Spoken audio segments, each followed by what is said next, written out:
All right, hello and good evening. This is the basically monthly live stream of the study service of computer science at Paderborn University, and my name is Harald Selke, and we're here tonight to talk about our master program in computer science at Paderborn University. So if you're interested in studying with us, maybe you're considering of applying, or maybe you are already studying with us, or maybe you have been accepted for the upcoming summer semester, whatever your intent or your interest might be, just feel free to ask any questions here in the comment box, which is either there or over there. I always can't remember. So just say hello if you feel like doing it, or if you have any questions, of course, you can simply ask them there, and I have prepared a couple of things for tonight. And I think the main aspect for tonight will be for our student, or for possibly future students. So if there are any students out there of our current students, then please just feel free to ask your questions if there are any, because otherwise I will not talk much about the current semester. Current semester is almost coming to an end right now. We've got 3 more weeks to go, and then there will be the exams, of course.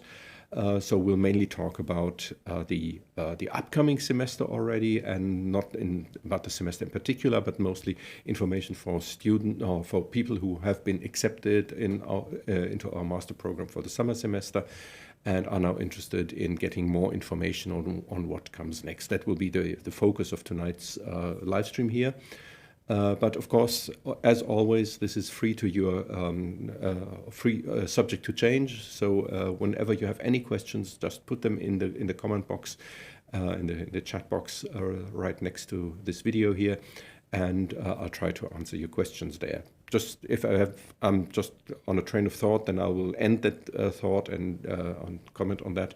But I will come back to any of your questions, of course, sooner or later. So so far, we always manage to answer all the questions that came up, or maybe not give an answer, but at least tell you who you can get the answer from if I can't answer it for tonight.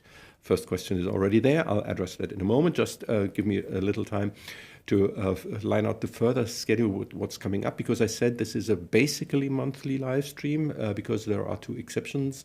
We don't have live streams in March, and we don't have live streams in September. So in March there will be none. The February live stream will be your last chance if you're watching this after the fact and are not here tonight, or if you can't get rid of your question tonight, basically, then your only other chance before the summer semester starts will then be in February.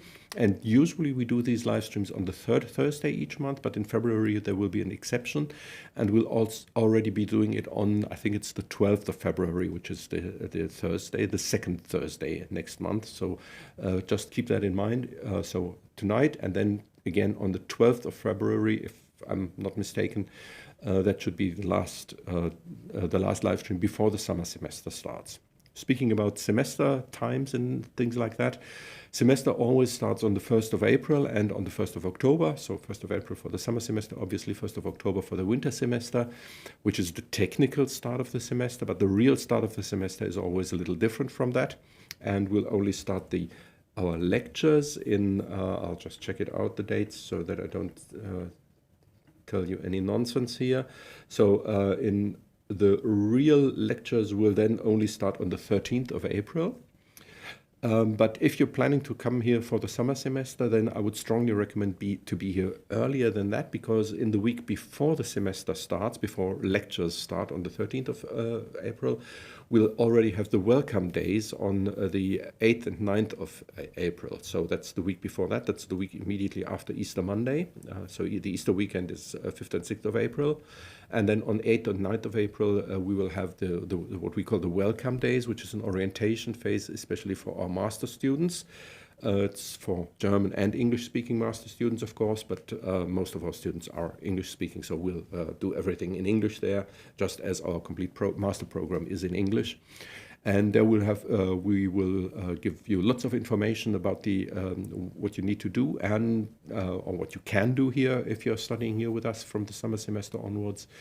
We'll talk about how to pick courses, what you need to consider when picking courses, when registering for courses, what you need to do there. We'll also introduce you to the campus itself so that you find the rooms where everything is. We'll introduce you to the city of Paderborn in a little bit at least. And of course, you will also get to know all your fellow students. And so that's what is a really good idea if you can manage somehow. So if you make your travel arrangements for the summer semester, please make sure that you will be here at latest on the 7th of April, so that on the 8th of April, when we will start early in the morning, like 9 or 9:30, so that you will be there already, and then we'll send you further information on exactly where you should be then on that day, so that you don't miss any of the important information, and that should give you a good start into studying here at Paderborn University if you're planning to do that in the summer semester. If you're already looking ahead for the winter semester, which is still a long way to go, and we haven't yet started the application phase for the winter semester, but if you're planning to come for the winter semester, of course, keep that in mind as well, that also in the beginning, it's always in the week before the semester, the lectures start in the semester. The week before that, there will be these welcome days. We do that every semester. And it's very important that you are here for. I would at least think it is very important that you are here for these welcome days. And if you can't make it in time, then you'll miss a lot of good information. And the later you come in the semester, the harder it will be to achieve something in your first semester here. And that's just a good idea to be here by that point in time. All right. Most of you should already have received the response to their application. So in most cases at least, there are a couple of reviews still pending. Like we had around 680, more than 680 applications for the summer semester, and there should be around 30 which are still open. So we still have to review those. And unless we only received it over the last couple of days, if you don't have, if we received your application already by the end of last year, so by the end of December, and you did not yet hear back from us, then you probably will get a rejection letter. Just to keep you informed on that. Apart from that, most people who have been accepted for the summer semester, we have an acceptance rate of around 28%, I think, of those 680 students or applications. So application acceptance rate is around 30%. That leaves still quite a lot of people if everybody would come. But of course, many of you have applied at different universities, which perfectly makes sense. I would always recommend applying at different universities because you might be rejected from us or from one of the others, and then you might still have options left, of course. So it absolutely makes sense to apply to more than one university. All right, yeah. As I said, I'll be talking about what comes next, what will be the next steps if you have been accepted and things like that. But if you have any questions, please drop them in the chat window over here. And first question is already there. So hello, first of all. So you can also just say hello if you like, and say where you're from, for example, if you like. So, and if you don't, then you simply don't write anything. That's okay as well, of course. Scholarships for master students. That's a pretty difficult thing in Germany because we don't have a very good scholarship system. There are a couple of scholarships available, but those are not given by the university, but those are only given by independent universities. So why is that? That is because we don't have any tuition fees. As you might have already seen, in Germany, we have something, you could call it a tuition fee. We call it a semester fee, but that is a very, very low amount you have to pay. So it's like less than 500 euros for a complete semester, whereas in other countries you often have to pay, and even in some states within Germany, in fact. So at least here in Northern Westphalia, we don't have any tuition fees, even for international students, no matter where you are from. So just these less than 500 per semester, which means in half a year, which isn't really much. And So we don't have any tuition fees like thousands of dollars or thousands of euros that you would have to pay for each semester. And that is why in Germany we don't have a very elaborate scholarship system, because most of our students simply can get by without that. And there are independent institutions, but we can't. And in fact, we're not allowed to recommend anything in that sense. There is some information which you can get through one of the links below this video. Below this video, there's quite a few links that you might want to check out. And one of them is the study service, so where you'll find our email address. So if you have any questions that you would like to discuss via email rather than here in the public YouTube channel, then of course you can send us an email there. And there's also the second link below this video, I think, should lead you to the international office. And the international office has a website, which you can reach obviously through that link. And there you will find information for, it's called, I think the category is called something like information for degree seeking students. And then you go into there, and there you'll also find a category with links and information regarding financing in Germany. So you'll find information there on how much you have to calculate what you need for living for each month, for accommodation, and also for the semester fees, for example. And there's also information on possible scholarships there as well. But as I said, those scholarships are really hard to get by. There are not plenty, there are not many of them. So basically what you really need to do is you basically have to fund yourself in some way, which is also the way basically all German students have to do. Although for German students there is a special system in place for students who don't have much money, and their families don't have much money. There's a special system. It's called the BAföG, but this is something that as an international student you can't get. That's only something for our local students, yeah, that's a different system. But there are scholarships available, but as I said, it's hard to come by because those are kind of excellence scholarships. So it's not for students who cannot afford studying, but rather it's for students who are very, very good and and some institution is deciding to give them a scholarship. So and of course, when you're only starting starting studying, then of course it will be very hard to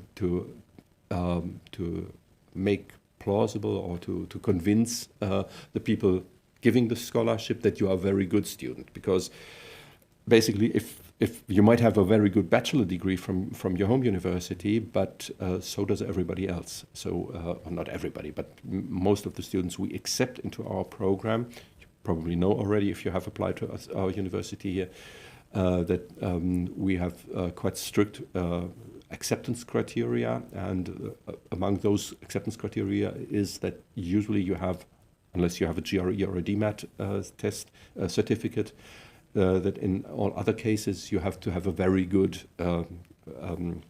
exam in your bachelor's degree, which means, of course, that most of the students we accept into our program have very good bachelor degrees, and so that means that only very, very few of them will be so excellent that they will really be able to receive a scholarship.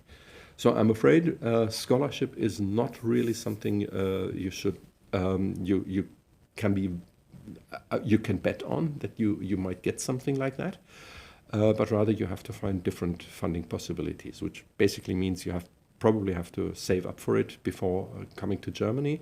And of course, you will most probably need to find a job while studying here in Germany, which is perfectly normal. Most of our students do that while studying. They have a student's job, and where they are either working at the university or working with some kind of company or whatever. So that's the usual way to do it when you're studying in Germany. So as you see, it's pretty different from countries like the US or the UK, for example, where you really have lots of money that you need for each and every semester. But that's pretty much different here in Germany. All right. So I hope that answers that question, even if it's not a good answer in that sense. I guess you hoped for something different as an answer, but sorry, I can't give you any more positive feedback for that question. All right. So let's get to maybe supposing, as I said, if you have any questions, just drop them in the chat window. And apart from that, I will just go on talking, which I can do for hours and hours. All right. So just in case you have been accepted for the upcoming summer semester and you did not yet receive an official notification from us, you might have already received an informal email from us at the study service here, or maybe you haven't heard anything at all until now. In any case, what you need to wait for is the formal letter or formal email from our international office with the official notification. And once you have that, then you have the proof that you have been accepted, and with that with that email or with that document, you can then start the further process, which basically means you can start trying to get your visa sorted, passports and everything you hopefully already have. You get your visa sorted, you can make your travel arrangements and everything. And if there are any questions in that regard, please don't contact us at the study service, because we don't know about these things. Well, we know a little bit, but we don't know much about these things, which is basically why we would ask you to, in that case, contact the international office. So this is with regards to the general further process. So anything that's not computer science specific, I would say, you should address those questions to the international office. So general questions regarding the further process. Like if you, for example, if you have any questions regarding your visa or regarding traveling to Germany, for example, those are again questions. Please ask them to post them to the international office, because they really know about those things. They are our experts for that. That's why we have them in the international office, or one of the reasons why we have them in the international office. And also, if you wish to defer your study start, so if you have been accepted for April, but for the summer semester, but you have decided or are going to decide that you won't come for the summer semester, then that's perfectly fine. You can do so. That's no problem at all. You won't lose your status. So we have accepted you, and you will remain accepted. That's no problem at all. But you should tell someone, and that someone is, again, the international office. So you just send them an email, just an informal email, and tell them, I have been accepted for the summer semester, but I'm going to defer my study start to the winter semester. And then that's all you need to do. Just an informal email, and everything is fine. And then you can come for the winter semester. No problem at all, and you don't have to reapply or anything. Of course, then you should contact the international office again and tell them, yeah, I'm planning to come for the winter semester, and then you can start the complete process, like, for example, getting your registration with the university done and all those things. And in the official notification, many of those steps should be described. So there should be information in that as well. By the way, there's also a video from the international office, or rather, it's not from the international office itself, but it is from one of the two people mentioned here on this slide. Mrs. Me is one of your contacts, one of the people you can contact. She's basically your point of contact before you get here. And Mr. Funeyama Tortzen is the person who is mainly responsible for once you are here. So that's basically kind of like the distribution of tasks between the two of them. So Mrs. Me before you get here, and Mr. Funeyama Tortzen once you are here, because there will be lots of things and questions coming up once you are here. And you will also meet him in person during the welcome days. So you'll get to know him as well. And Mrs. Me probably also. So both are competent people, both know a lot of things that I don't know, especially about those topics I already mentioned. But in general, that's a bit like how they divide their tasks. But you can contact either of them, and they will both be happy to answer, or they will forward your email address to the other one if the other one can answer the question better than themselves. All right, so, and Mr. Funayama Thorsen, he has his own YouTube channel, and you can just look for his name. It's a very unique name, I guess. You can just look for his name and try to find his YouTube channel. And he also has a very interesting video up on his YouTube channel where he explains, I think it's even more than one video, a couple of videos, I think, where he explains lots of things which might be of interest to you. So if you have been accepted, or even if you are only considering applying with us, I would recommend checking that video channel of Mr. Funayama Thorsen out as well. There is also another video series which we have on this channel here, which is called Study Abroad in Paderborn. This is unfortunately quite outdated. It's like 7 years old or something like that. So it's really there's lots of information in there which is no longer current. There might still be one or the other information in there that might be of interest to you. So you might consider checking that out, but maybe you don't. So we definitely need to update that, but we just haven't managed yet to do it. So we need to do that to really bring that up to date, because we're talking about old regulations which don't exist anymore, and also there's a couple of things about the general information which is no longer true. So yeah, just take that with a grain of salt, with a huge grain of salt, please. And there is also information for first semester students on our website. As I said, there's the website of the study service, but also our general website of the Institute, of the Computer Science Institute, which is cs.upb.de or cs.uni-paderborn.de. And there's also information for first semester students there, and you can check that out as well. But of course, you can also send us an email, as I said, and ask us any questions. Or, of course, visit these live streams, which is, as I said, today, and then in 4 weeks from now on the 12th of February again, where you can ask your questions, and you will usually receive a pretty direct answer to those. All right, so once you have that information, then the other important thing, as I already said, is what is the timing that you need to get straight.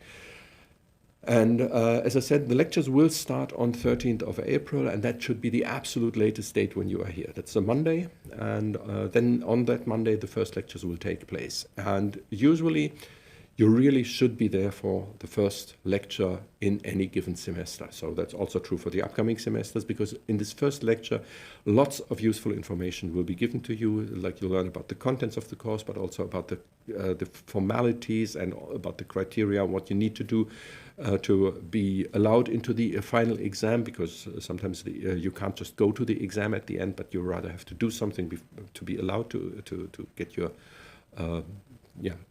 to be allowed to take part in the exam. And of course, they will also tell you what the exam will be like. So not in detail, of course, but if it will be an oral exam or if it will be a written exam, for example, and things like that. So that's all lots of information that will already be given to you in the first lecture. And also you might decide in this first lecture that a course sounded interesting from the title or from the course description. We have course descriptions available, which are in our module handbook, is what it's called. And so you go there and then you'll find out, well, it sounded interesting, but now after the first lecture already you maybe have decided it's not so interesting. Or maybe you visit more lectures in the first week to see which ones are the most interesting, and then you pick a couple of interesting ones. I'll also comment on picking courses for the first semester. You don't have to worry about anything right now, I can tell you that, but still I want to give you some information. Our courses will usually be in real life, so there will be, you usually will be expected to be there for the courses.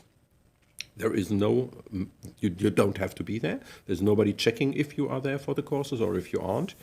That's absolutely up to you. But in most courses, you will need to find out what the content of the course is, of course, and if the lecture is being held, then if you don't go to the lecture, then you need to find out what's going on in the course. And that basically means that you have to try to figure out to get the information somewhere. Of course, usually we have the PDF slides available that we show in the presentations and things like that. So there will be material available. but there will be no live recordings in most cases, at least. There might be some courses where we have audio recordings, at least, or maybe even something like this, where you also have a talking head with the slides. But that's rather the exception than the rule. So if you're hoping for that and you're taking part in a specific course and you say you can't be there for whatever reason, you can't take part in real life in the course, then you need to contact the lecturer directly, because I don't know who does what in his course or in their course. So you really have to contact the lecturers and ask them whether they have any online material available or whatever. So that's important to keep in mind. Also keep in mind that if you can't make it in time for the semester start again, contact the lecturers and they might give you some additional information and where you can get some information. But as I said, the later you arrive, there is no hard deadline on that we can say you need to be here by 20th of April or 1st of May or whatever. There is no hard deadline for that. There may be some, but I don't know which one it is. But the later you arrive, the less likely it is that you will be able to even take part in the exam in the end, or of course to have a chance passing the exam, because you need to get to know what has been taught in that course. And sometimes, as I said, there are requirements, like for example there will be weekly assignments, and if you're not there for the weekly assignments and you can't do them, then you can't even take part in the exam in the end. So that's important to keep in mind. So as it's written here, if you arrive significantly later, your chances of passing any courses in the first semester are drastically reduced. So keep that in mind. And as I said, the welcome days will start on 8th of April. The exact dates and places, etc., will be sent to you by the international office. So you'll receive information on that before you are here. So we can keep in contact with you, and we will, so that you don't miss out on anything. So that's a couple of the important information.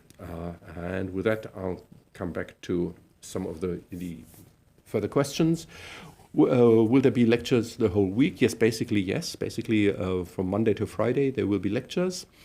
But because you pick your lectures yourself, so there are no mandatory courses. We'll talk about the course program in a moment if you like to. So there are no mandatory courses, which basically leaves it up to you. So you can pick your courses so that you can arrange it somehow, maybe, hopefully at least, that you can have a day off if you want to have that. So in particular, if you want to have a day where you are going to work to earn some money, for example, that's perfectly possible. But then it's kind of, you need to check out and make up your own plan on how to get a day off where you can go to work and instead of going to university. But as I said, there's plenty of courses throughout the week, Mondays to Fridays, and then you can see if you can arrange your courses in a way that fits your needs if you want to have a day off. So it is possible, but it's up to you to kind of arrange your course program around your specific needs. Hello, first of all. A bachelor in electronics and communications engineering. Can I apply for masters in computer science? That's always very difficult to say. In general, of course, we check, and that's why it takes some time. We check each and every application individually. So there is no general rule. Well, there is a general rule, but we check still. So kind of like there's a probability, I would say, and from the applications we've seen so far, which have been I've been doing this for like 7 years now, and I've seen like 6,000 applications up to now. And I don't believe that we have ever accepted anyone with a bachelor degree in electronics and communications engineering unless they had some additional qualifications, like, for example, or a master program in computer science or something like that. But just with a bachelor in electronics and communications engineering, because usually you won't fit our profile, because you can also check that out in one of the links below this video. It says information for international students, I think. And there it says that there are certain requirements, like you have to have 20 credits in software engineering, 20 credits in theoretical computer science, 15 in computer engineering, which is something you probably wouldn't meet this requirement with the computer engineering. And 15 in mathematics, which you will also probably meet because the people who have done a program in electronics and communications engineering usually have strong background in mathematics as well, often even stronger than our own students. But the main problem would be software engineering and in particular theoretical computer science. And if those parts are missing, then we can't accept you into our master program. So there's minimum amounts of credits that you need to have. And those are 20, as I said. So converted to the German system, there's some kind of factors playing into that, but still, usually from as far as I remember, at least, usually on those bachelor degrees, bachelor programs, which we saw from electronics and communications engineering, those parts were not there in a sufficient amount. So the probability of being rejected is very, very high, I would say. What I would probably recommend in your case with a degree in electronics and communications engineering is probably you might consider applying for our computer engineering program. This is a program which is computer engineering here in Europe at least is. I know that it's different in different countries, and people with computer engineering bachelor degree often fit into our computer science program. Not always, but often do. And here in Europe, the understanding of a computer engineering program usually is it's somewhere located between computer science and electrical engineering. And so electronics and communications engineering usually fits quite well in there. They have different criteria than we have. I don't know the exact criteria, but they have a certain amount of credit points that you need to have in electrical engineering and certain amount that you need to have in computer science. But the computer science part does not have to be about this so much about software engineering and not so much about theoretical computer science.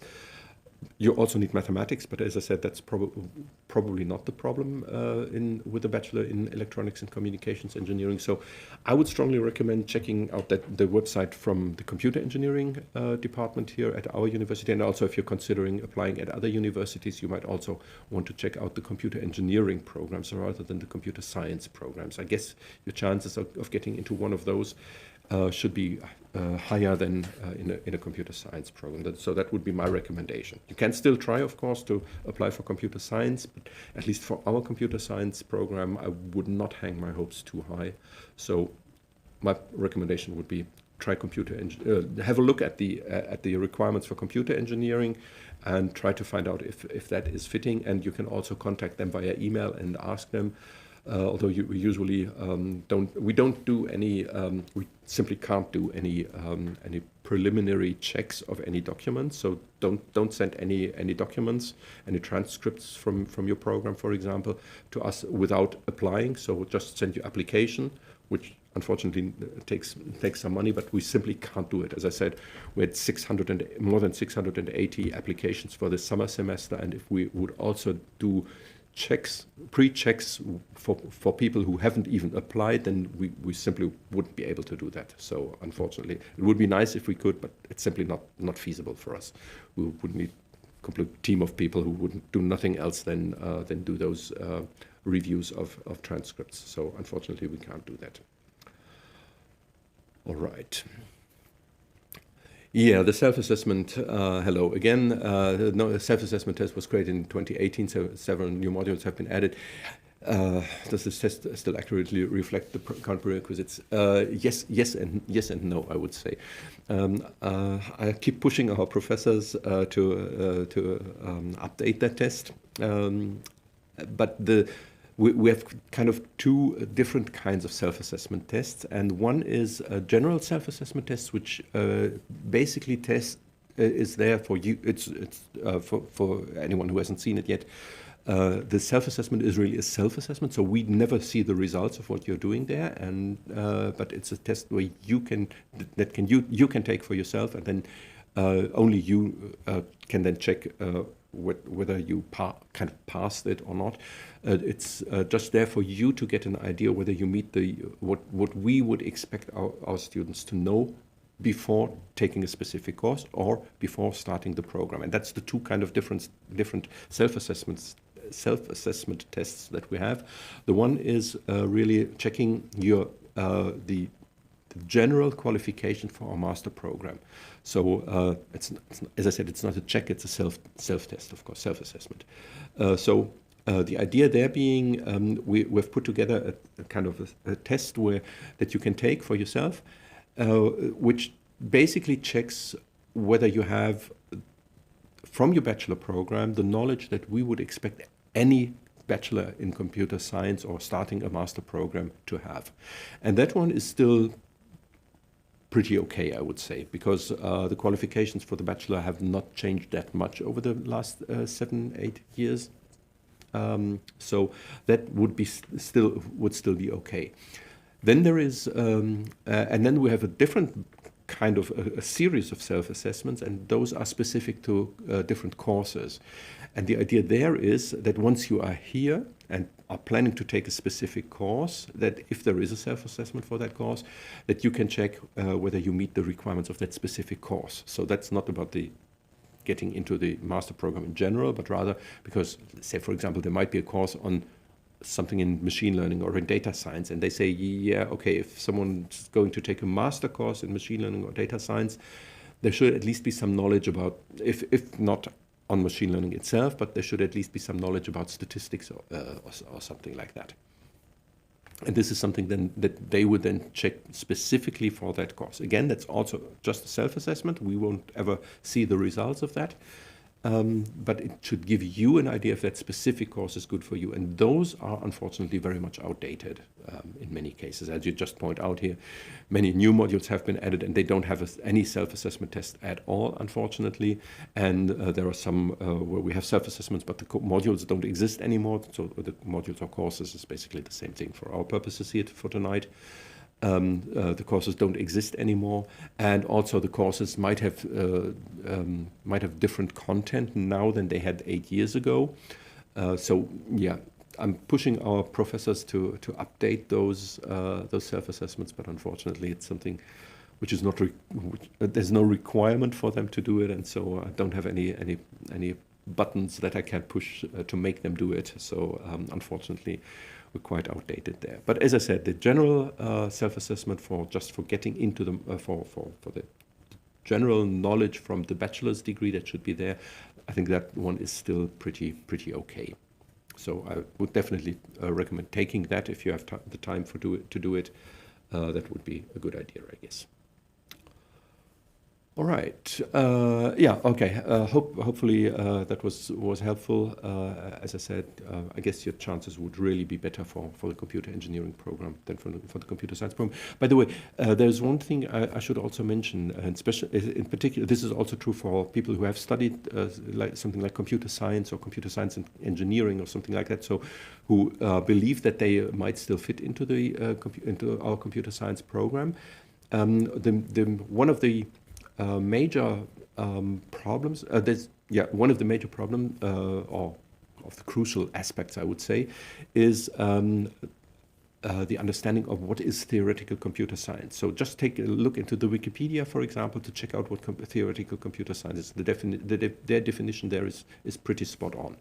And then you should check whether in your program you really had those contents, and count only those courses that really were strong on that content. So not if there was just one lecture on say, Turing machines, for example, just one lesson during the complete semester, something like that. So that should be much more than that. So if a course really concentrated on something like data structures and algorithm design, analysis of algorithms is a typical course. Those courses would count towards theoretical computer science, formal languages and grammars, and of course anything about complexity theory, computability theory. So if you have courses which are really concentrated on that, those courses will be counted. And this is one of the crucial points that we often see, that people have had some of that, especially data structures and algorithms, and maybe also analysis. Design and analysis of algorithms or something like that, but not in a sufficient amount. So, and in particular, they're lacking in courses on on grammars, for example, on Turing machines, on decidability, on computability, and things like that, complexity theory. And if you have the feeling that that might be the case, that you are not sure, you can still apply, of course, and we will tell you if there has been enough content from our point of view in the theoretical computer science area. As I said, that's the most crucial point. Sometimes people also are rejected, our applications are rejected because of other areas, but most of the rejections we have happen due to the lack of theoretical computer science. And you will probably be rejected from many other universities as well. Like, for example, if you apply at Technical University Dortmund or at Technical University in Berlin, for example, or at Munich. They have very, very similar requirements as we do. So there might be slight variations, but many of the things, and especially the amount of theoretical computer science that you need, is very similar across the field, with one exception. And that is because, and that's something that many people don't know, that if they're not from Germany at least, that we kind of have two different breeds of universities in Germany.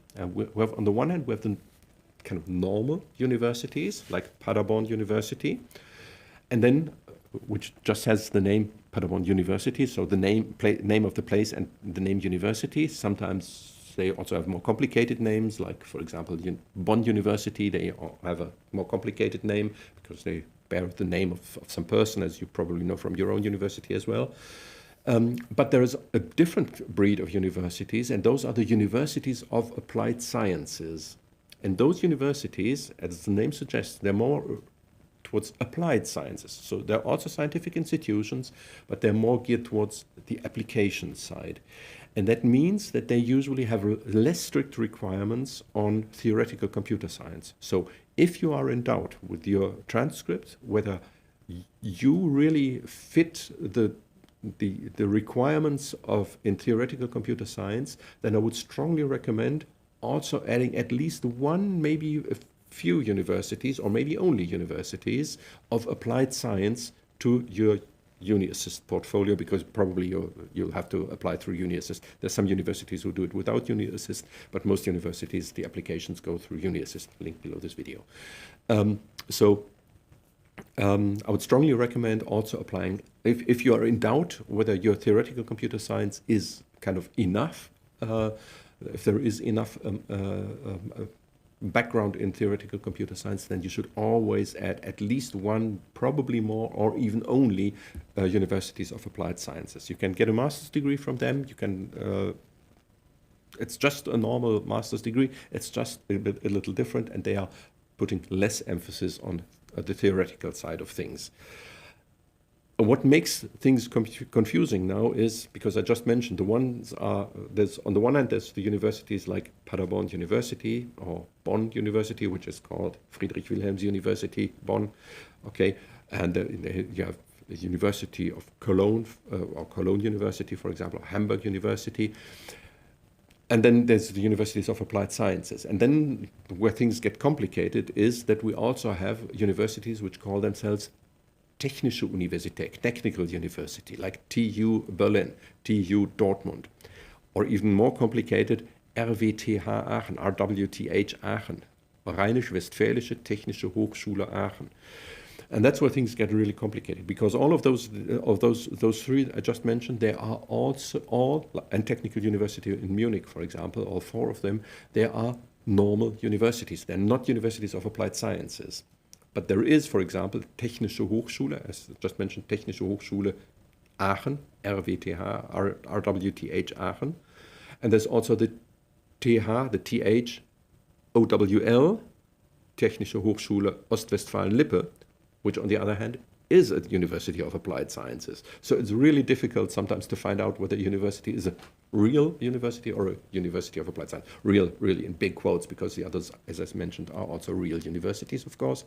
But they are the more kind of theoretic, more geared toward theory. We also do application side as well, and the universities of applied sciences also do theory, but it's just a little. The focus is different. So we are more towards theory, and they are more towards the application side. So it's a gradual difference, but it can make or break your application whether you apply at the right university. As I said, it's sometimes a little difficult to find out which, just from the name. So, but you can check it out. It should, at least somewhere on their website, they should mention whether they are a university or a university of applied sciences.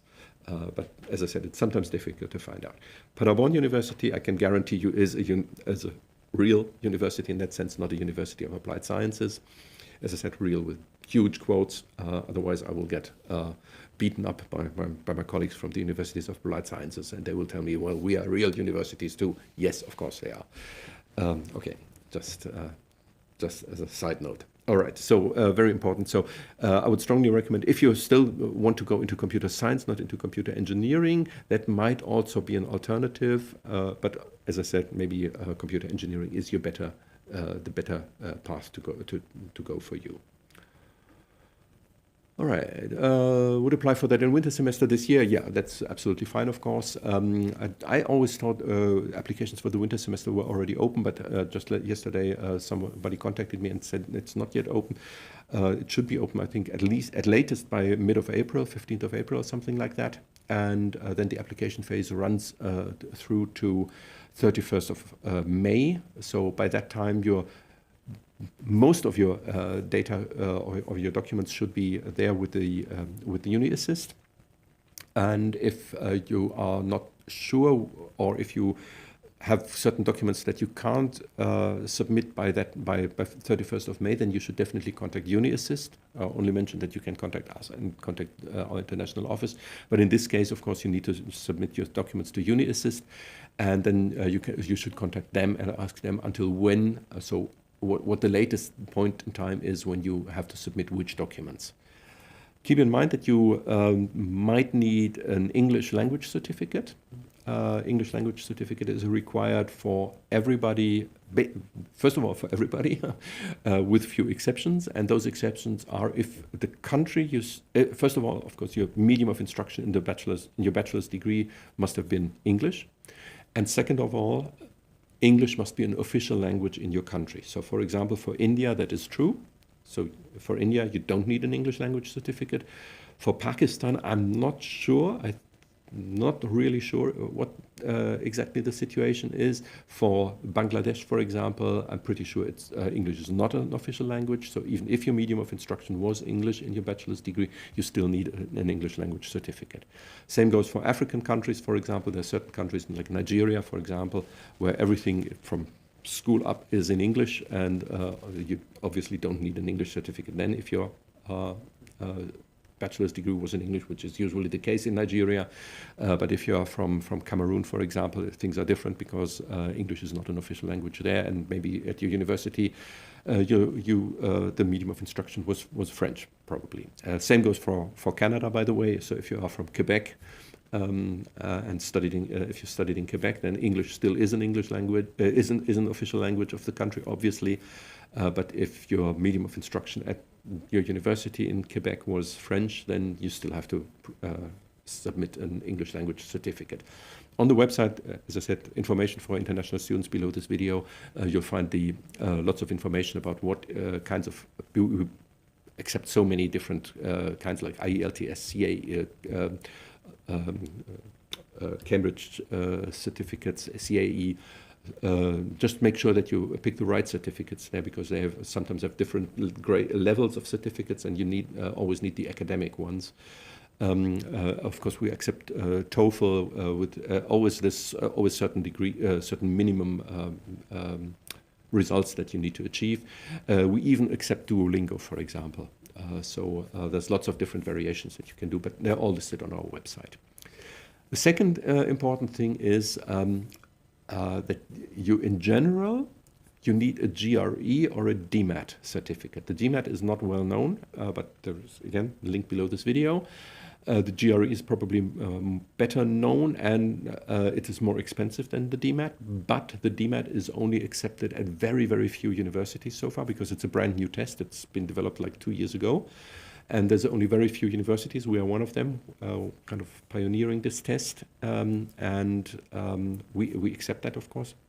Certain points, again, certain thresholds that you have to meet, and The GRE is more expensive, but has the advantage that it is accepted at many more universities. So it's you can decide which one you wish to take. So in general, the general rule is, first of all, is you need to have a GRE or a DMAT certificate. And for the GRE, you need at least 157 points in quantitative reasoning and 4.0 in analytical writing, it's called. There's a third category, and we're not interested in the third category at all. So we just look into quantitative reasoning and analytical writing. But those limits are hard. So we really need this 157 points and the 4.0 points for the GRE. Computer engineering has different values. I think they also need the 157, but I'm not quite sure, but I think they only require 3.5 in the analytical writing section. But I'm not 100% sure there. You should check their website if you are interested in the computer engineering program. So general rule is you need that. There are exceptions, and that is if your degree, that's the way it's kind of stated in our official documents, if you have a very good degree. And the question now is, what is a very good degree?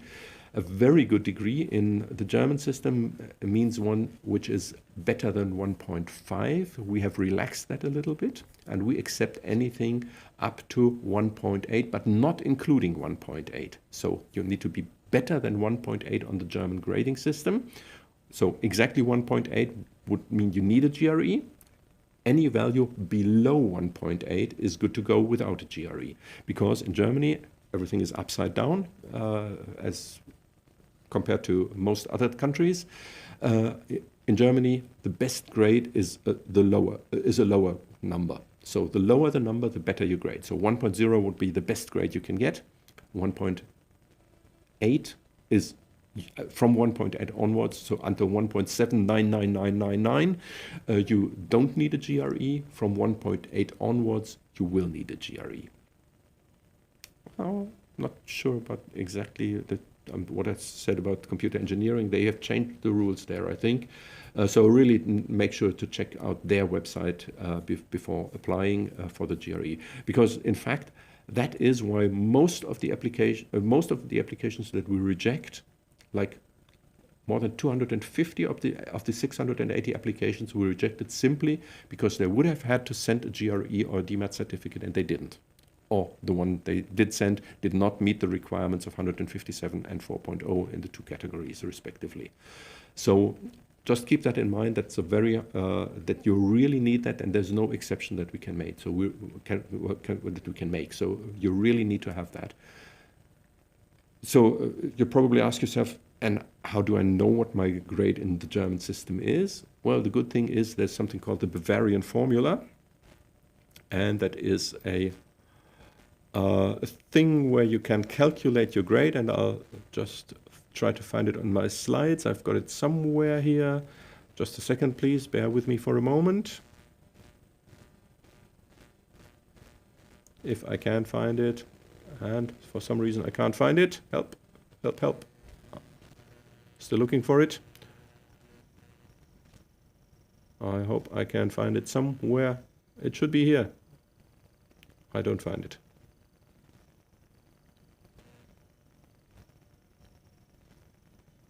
I know where I've got it. I've got it in a different presentation. So bear with me for a moment. Sorry for this confusion I'm producing here right now, but we should be there in a moment, hopefully. And until then, yes, there we go. Finally. All right, getting organized. All right. There's nothing like a good preparation. All right. Yeah.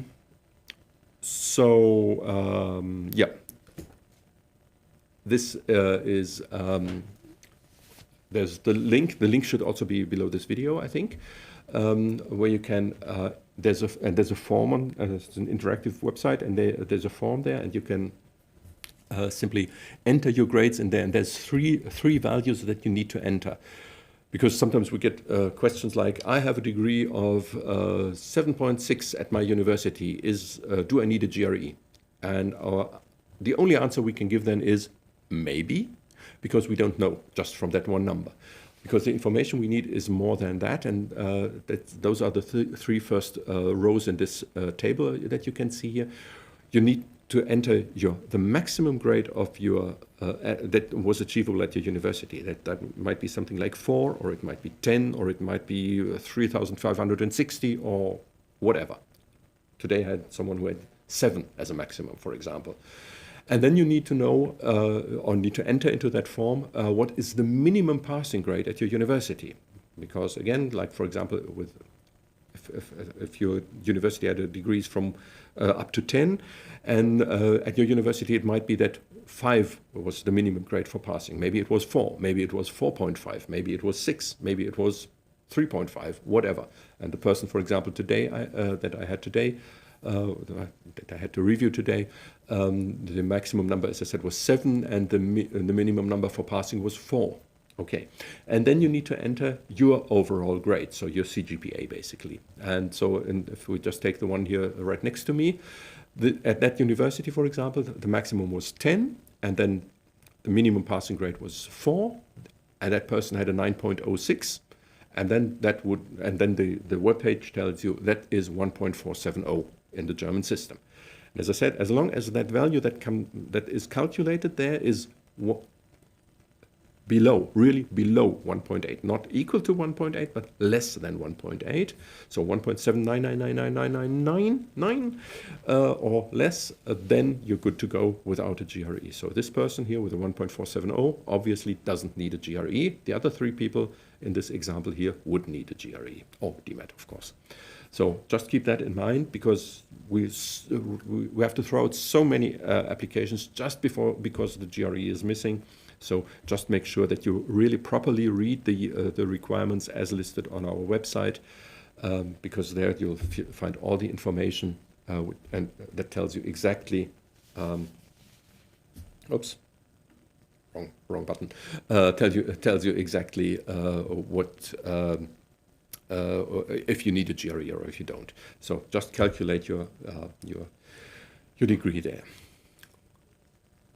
Hello, sir, to you as well. Ich hoffe, es geht Ihnen auch gut. And I hope you're well. That's what it says for those people who are listening in and don't know that much German already.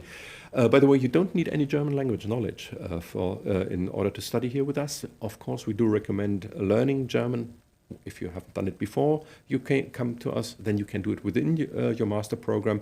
You can do it while being here, and if you take courses within the university, you can even get credits for that, because there's a certain amount of credits reserved for extracurricular stuff, and but it still has to be done within the university. So if you take German language courses here within the university, courses which are, by the way, pretty good, then you can get credits for that, and that's something we recommend, in particular if you are considering also working in Germany, either while you are studying here or if you're considering to stay after you've completed your studies here, because in companies at the university there's no problem at all. Everything will be running smoothly in English. But if you stay here or go or work within a company, within that company, also most people will be able to speak English. But there might be some who are not, and also, of course, it's just kind of signaling you are interested in Germany. So it always gives a good impression if you know at least a little bit of German. You don't have to be fluent in it, but it's always appreciated, I would say. And in particular, if you're planning on staying longer after your studies and stay in Germany, then of course it would be pretty helpful. Also in the shops, of course. It might come in handy, though of course usually you won't starve here without German language knowledge, because in the supermarkets you can still just grab your things and you don't have to talk to anybody. So and if there's something if there's something written somewhere which you don't understand, then you've got your smartphone with the artificial intelligence on it, which then will translate everything automatically for you. So you'll get around. You will survive in Germany, but it should still be pretty helpful if you learn at least some knowledge, some German. I think it just would be a good idea, I would say, but there's no requirement. All right, so you've got admission. Congratulations on that, on your master for the summer's intake. You live in Pakistan, visa delays are serious. Yeah, that's one of the problems we always have to cope. Oh, well, we don't, but you have to cope with, unfortunately. We receive lots of complaints or information from people who say it's so difficult, and Pakistan isn't even the worst country, I'm afraid. The places where things seem to be even harder to get the appointments with the visa issuing authorities and things like that. Yeah, you probably tuned in a little later, not right at the beginning. I mentioned that early on. You can defer your start of studies, and in that case, you don't have to pay your semester fee for the summer semester. Although I should warn you, because basically, first the good news is you can simply send an email to our international office, email below this video, Mrs. Me or Mr. Funeyama Tortzen. You simply send just use the address that has been given to you in the official, that you received the email from with the confirmation, the official notification from our international office. Not here from the study service, but to the international office. So the official notification that said, yes, you're in. Then just send them an email and say, I'll not be there for the summer semester, I'll start in the winter semester only. But that really means that you can really only start in October, so you can only be student from October onwards. And if you, for some reason, decide to come here already in September or earlier than that, I'm not sure whether the university will still charge you the semester fees, the enrollment fees, which is not that much money, to be honest. So that should still be okay. But your health insurance, as you probably know, you need to have there's mandatory health insurance in Germany. Everybody has to have it. It's not that much money for students, but it still is quite a bit of money. And even if you only arrive in September, for example, the health insurance will still take, and they are legally obliged to do that. They will take the money for the whole semester. So even if you start only in September, you will have to pay health insurance for the complete time from April onwards until September included. So that's something to keep in mind. So in that case, you might really consider arriving here in Germany really just for the 1st of October. Or if there's some other way to around it, like, for example, you might do holidays or something like that. Yeah, I don't know if that's possible. I don't know if there's any ways around that. But in general, you really have to pay the health insurance then if you arrive before that.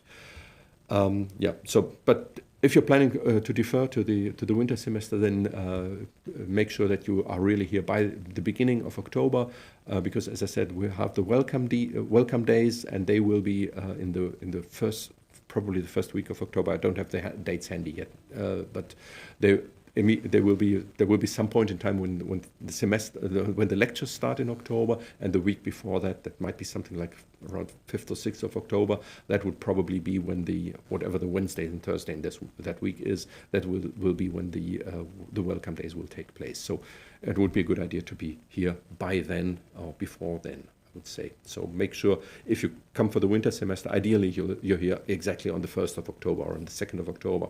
3rd of October, by the way, is a public holiday where all shops are closed, just to keep that in mind. All right. What is the maximum number of semesters a student can take to complete a 4-semester computer science master's program? The good news from our side, from the university side, is whatever. You can study with us however long you like. So we won't ever throw you out. This is true for universities, for us at least, and as far as I know, for all universities, at least in North Rhine-Westphalia. Universities in Bavaria are different there. They they have a maximum number of semesters, but I don't know the exact numbers there. As far as I know, at least they have that.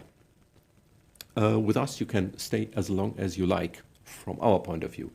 The only limitation that you will have is the Ausländerbehörde. So that's the people who will be extending your visa. So usually you only get the visa, I believe, at least for just for the first year, and then you have to extend it every year. And that's usually not a problem until like the 8th semester. So you can at least double the time of those 4 semesters. Which many people, by the way, do, not because the program is so hard, but because many people some people, of course, struggle with moving to Germany, and everything is different, everything is strange, and that can throw you off track, of course. But also because many people are working besides studying, and the more you work, there's a certain limit on how much you can work while still being a student. But the more you work, the less you will be able to concentrate on your studies, obviously, and so that may take some time. And also there are a couple of people who simply say, well, I really don't need to hurry because life is quite nice as a student in Germany, and so as long as I've got a good job on the side and can bring my bread home, everything is good, and I don't need to hurry with my studies, which is something we don't really like, because we are kind of our performance is measured by how many people we kind of produce. So how many masters, how many people complete their master program in a decent amount of time, not just in any time. So this is something where we get some kind of pressure, but we don't give that pressure onto you. So we kind of take that pressure on us on ourselves, and then say, oh, well, if people don't want to, then they don't want to. So yeah, usually, as I said, the visa, the people extending your visa, they will usually not have any problems until the 8th and even the 10th semester probably. After that, things might get difficult. They at least want to see then that there is some progress. I know of people who have studied much longer than that, even international students who have studied much longer than that, and the visa was still extended. But the longer you stay, at some point in time, you will have to argue with them. Our international office is very good at arguing with the people from this from the visa issuing authorities, so they really have a good connection there. And so, if you run into any kinds of difficulties in that sense, I already mentioned earlier that if there's anything regarding visa problems, visa delays right now, or even if you are here and there's any problem with the visa issuing authorities or whatever, contact the international office, Mr. Funyama Tortzen. He's really, really good with those people in the Ausländerbehörde, who are the people who you need to contact to extend your visa. And he has a very good connection to them, and he can manage quite a few things because he just knows those people very well, and they trust him, because he wouldn't obviously he would not lie to anybody, so he's honest in everything, and that's something that the people on the other side know as well. And so if he states for somebody, and which he does together with us, that yes, there is a good chance that this person will be able to complete the program within 1 year, for example, then they will very often, unless you have studied for very, very many years already, they will usually extend your visa. As I said, there's some, at some point in time they will say no more, but that's on the Ausländerbehörde, on the visa issuing authorities, and that's not on us. From our point of view, from the university side, you can stay as long as you like. You probably won't, because at some point in time you probably want to get your master's degree, but as I said, no pressure from our side. You've read somewhere in the short guide that Paderborn says we must have to enroll in summer in order to know that we are interested in university. No, you're not. As far as I know, that's not true. So, as I said, if you want to defer, simply contact the international office, and they will simply tell you, yeah, everything good to go, and then tell them at some point in time that you really want to come for the winter semester, so that they are you keep them updated, because then they can send you additional information on our welcome days and things like that. So just keep in contact with them. That's the most important thing, and they will tell you. But no, you don't have to enroll, and you don't lose that you have been accepted into our program, and you won't lose that. At least not anytime soon. So if you wait for 5 years, we would have to discuss that again. But in general, if you just defer for a semester or even a year, that's no problem at all. You don't have to reapply anywhere or anything. You simply have to contact the international office again, tell them, yeah, this is now the semester I'm going to come to Paderborn finally, and then you're good to go. As I said, talk to them. All right, you've been admitted to electrical systems engineering. Congratulations on that. However, I would like to transfer to Master of Computer Science instead. Yes, okay. That's a completely different program. Even if you were in computer engineering, that would be a completely different application. So you would have to apply for computer science as well, because we need to check your documents then if we can allow you into the computer science program. And as I said, we have completely different requirements. So I would guess if you have been accepted into electrical systems engineering, that you have studied something closely related to electrical systems engineering, or electrics and electronic engineering, or something like that, or maybe communications engineering, or something like that. And in that case, you would probably not be accepted into the computer science program, because the computer science program needs background, as I said, and is described in this information for international students below this video.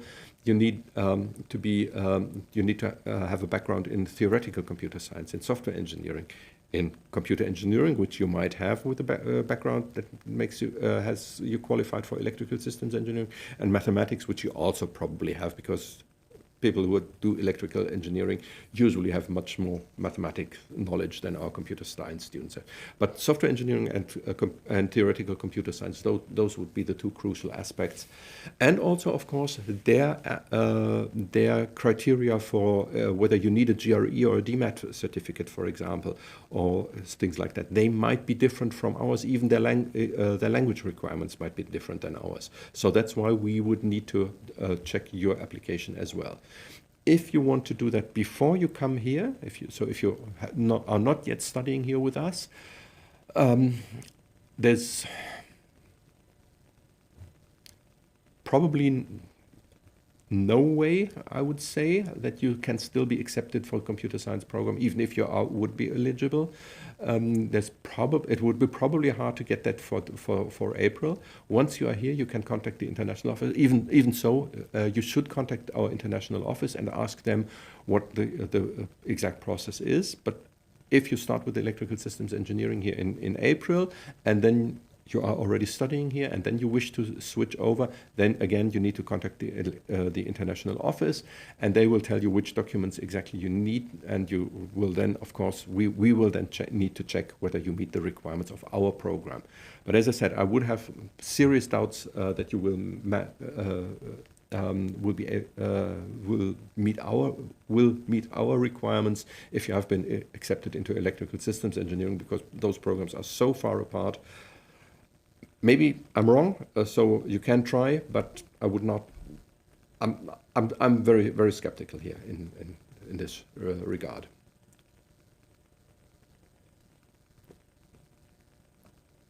So if you are from India and your medium of instruction was English, which probably was the case, then you don't need an English language certification. That's correct, yes.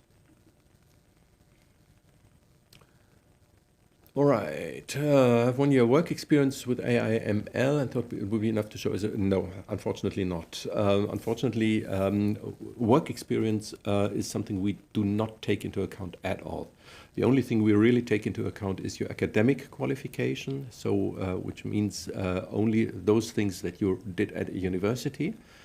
Within regular bachelor programs, even if you took like courses with the MIT,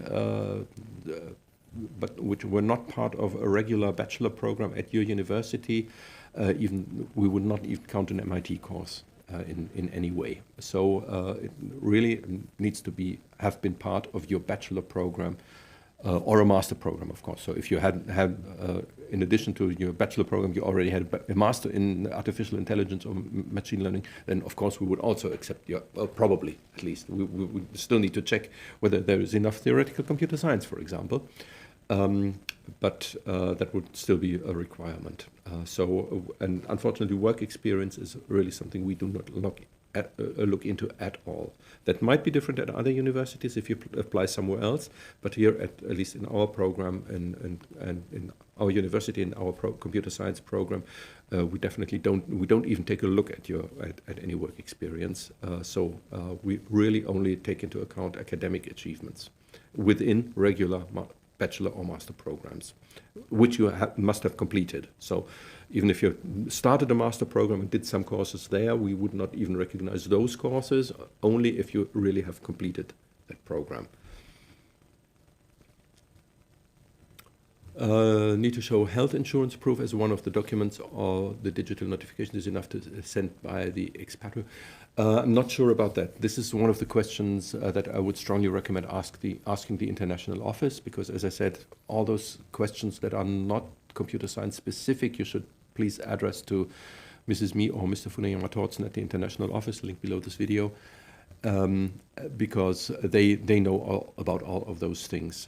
They are really our experts in all of those questions. And sorry, I can't answer that question. So please contact them, or maybe watch the video by Mr. Funayama Tortzen, because he might explain it already in his video. As I said, just look him up here on YouTube, Mr. Funayama Tortzen, Matthias Funayama Tortzen, and he's quite a unique name. So you should be able to find him, and then you can.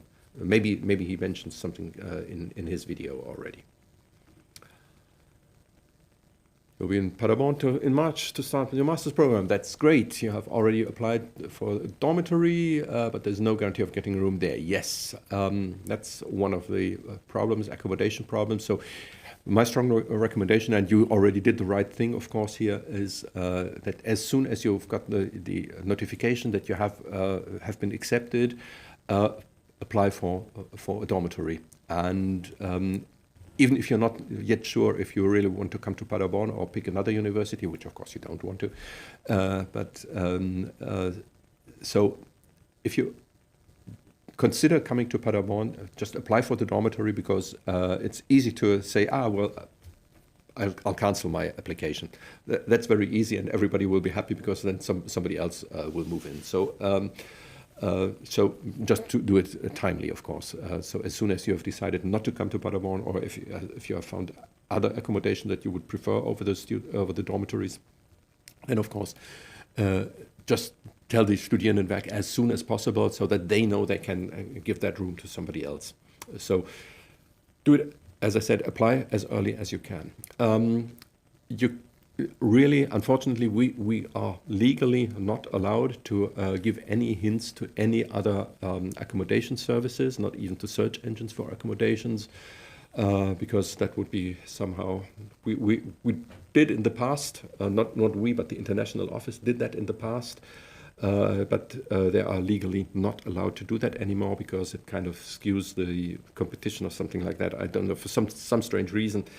They are not allowed to do that anymore. So they used to have links on their website to sites where you could find accommodation. So you really have to try to find, just use the search engine of your choice, whatever that might be, and try to find student accommodation Paderborn, or cheap apartments Paderborn, or something like that. And then I'm afraid you'll have to browse through those search engine results. They should usually also point you. The search engine should hopefully also not just point you to specific accommodations, but also hopefully to specialized websites where student accommodation is announced. So unfortunately, we are not allowed to give you any further information there. Sorry for that. Which specializations are most popular at Paderborn for master students other than AIML? That's a good question. That's a very good question. We did not yet talk about specializations, but we can do that, because not everybody listening in probably knows already about specializations. But that's exactly what we have, and I'll just have a slide over here. All right, here we go. So basically, our study program is a very simple one, because there are certain things that you need to do, and that is you have to study a number of what we call modules or courses. Modules for tonight, that should be the same thing. Technically, it's not, but you learn that once you are here. You don't have to worry about those things right now. And you have to take the course. The courses are kind of like the ordinary modules. They are the lectures that you need to take, lectures together with tutorials, and you have to take 9 of those. And those are from different what we call focus areas. Come back to that in a moment. There's no, and of those kinds, there's no mandatory courses at all. So you're totally free to choose whatever you want, with one very simple and really non-restricting rule. In addition to that, you have to take part in something which is called Key Skills, which is a little lecture and which is not much work to do, and and together with a seminar, which is a lot of work. Then we have the project group, where you work in the seminar. You have to give a presentation and write a scientific paper on a certain topic. You can choose a topic area, but within that topic area, then there will be topics specific topics available, and you have to pick one of them, and then you'll write a scientific paper on that specific topic and also give a presentation. That's what the seminar does. Then there's the project group. And the project group, you will be in a team with like 8 to 15 students usually, and there you work over one full year, really a year, not just one semester. And even through the semester break, you can take some time off for holidays, but for a vacation. But overall, it's runs for 1 year. And there you'll work together with a group of other students on a concrete project, often a research project or research-related project or something like that. So that's something you need to do. You can't take a seminar or project group in your first semester here, so if you're just about to start studying here, you don't have to worry about seminars or project groups at all. And of course, you don't have to worry about the master's thesis, because that's at the end of the program, obviously. And there's general studies. That's where you can, for example, take the language courses. So let's talk about those normal courses, the ordinary modules, the lectures and tutorials that you need to take. Those are classified into 5 focus areas. And you can pick them in any way you want, and those are the 5 topic areas or focus areas that we have: are classical and quantum algorithm design, computer and communication systems, data science and intelligence systems, security and software engineering.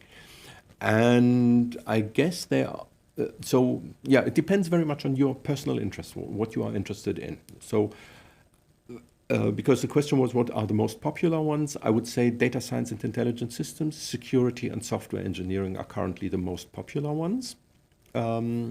And probably, I guess so, those 3 are the most popular ones, I would say. The other 2 ones are not as popular, but that might depend on you, of course. Maybe that's no reason not to go there. But for classical and quantum algorithm design, for example, if you're interested in quantum computing, obviously you would go there.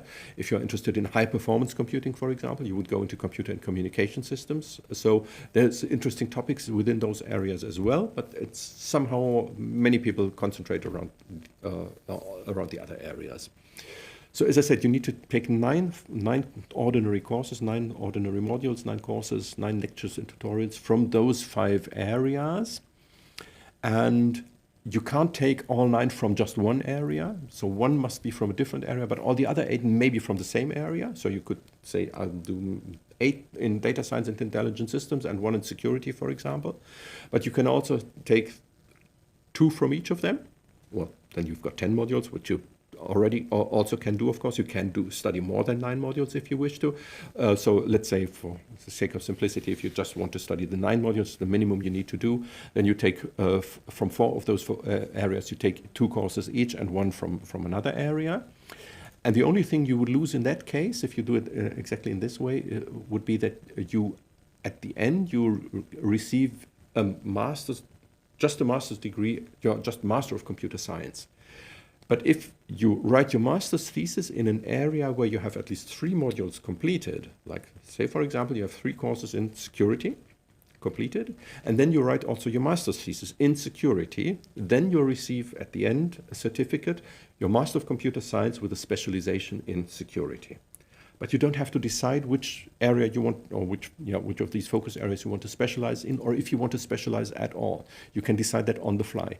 So the recommendation for the first semester is always just pick 5 courses. 5 is the workload we usually recommend for 1 semester. That might be too much already, but our recommendation is start out with 5 courses at the beginning of the semester, and then if that's too much, then you can drop out of courses. We can discuss that once you are here. You don't have to really don't have to worry about picking courses right now, because none of our courses, of those normal courses, are restricted in any way in the number of students. So it's always, if you are interested in a course, you can go there. There's no maximum number, so that we say, sorry, but there's no room for you in this course.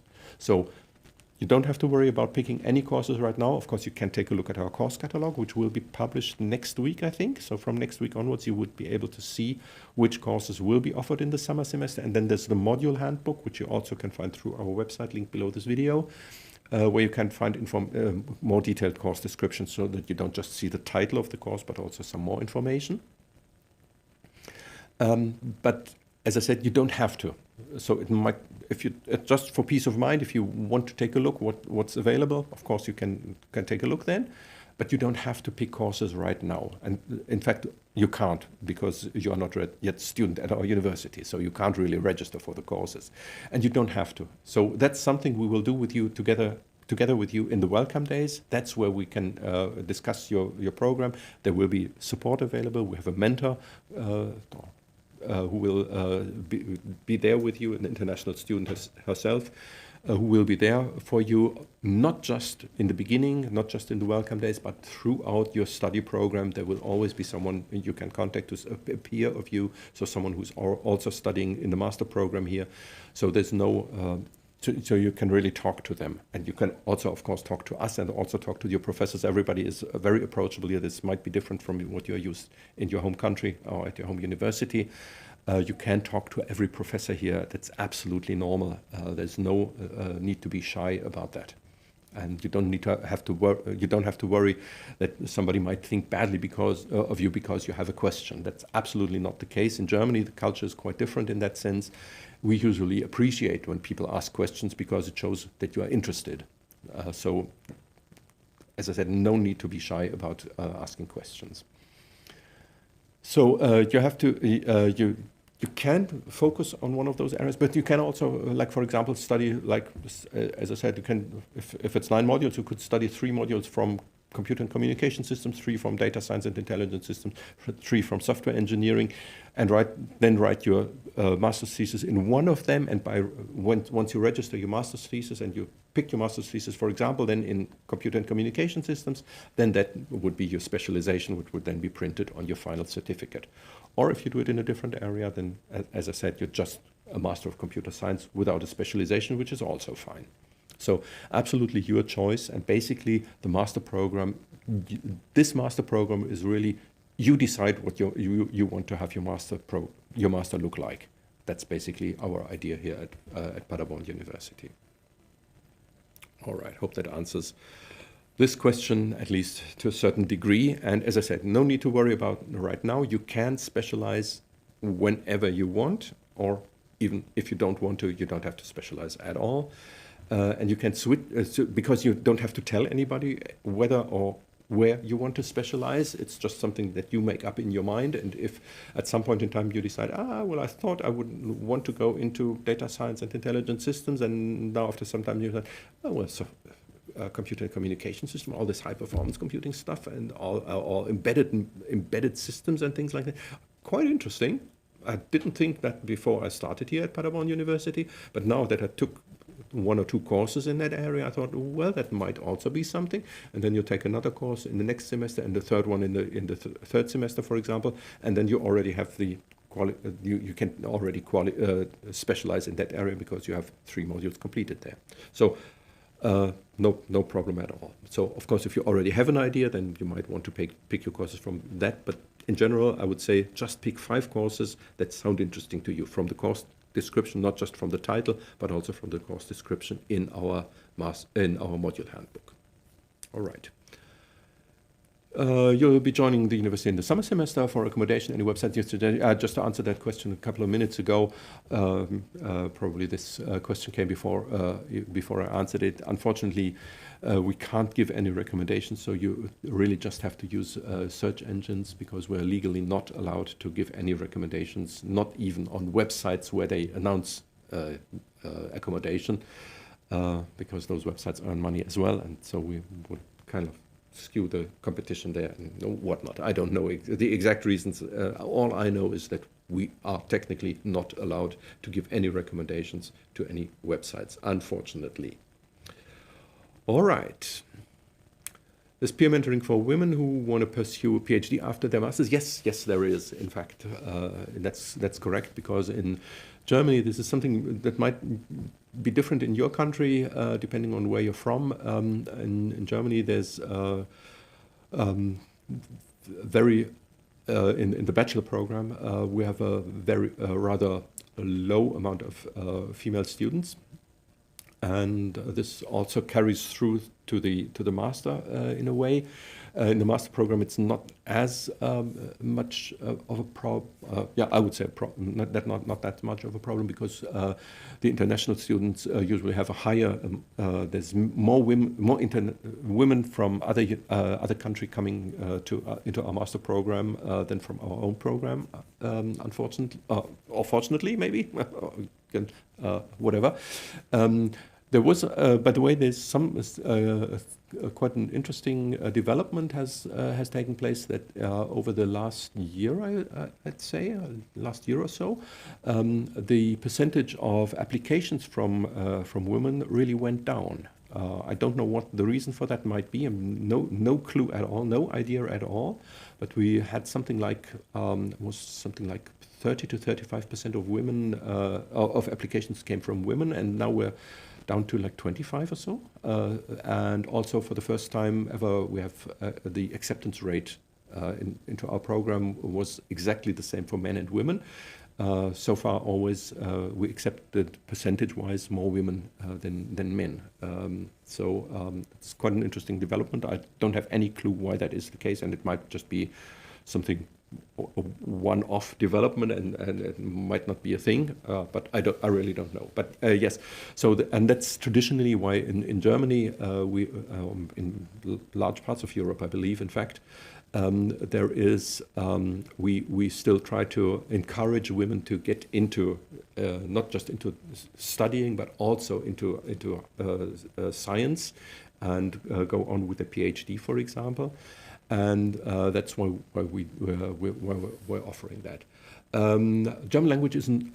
I can't give you much information on that, unfortunately. I would recommend, once you are here, if you come to Paderborn, once you are here, I would then strongly recommend contacting the people from that. And if you can't find those people, then we can talk about that during the welcome days, or once you are here, you just visit us in the student service. That's what we're here for. Student services will always be there for you. We've got office hours galore, so you can just come by, and then we can give you some more information. And there's also 2 women, by the way, in our student service. In our student service, we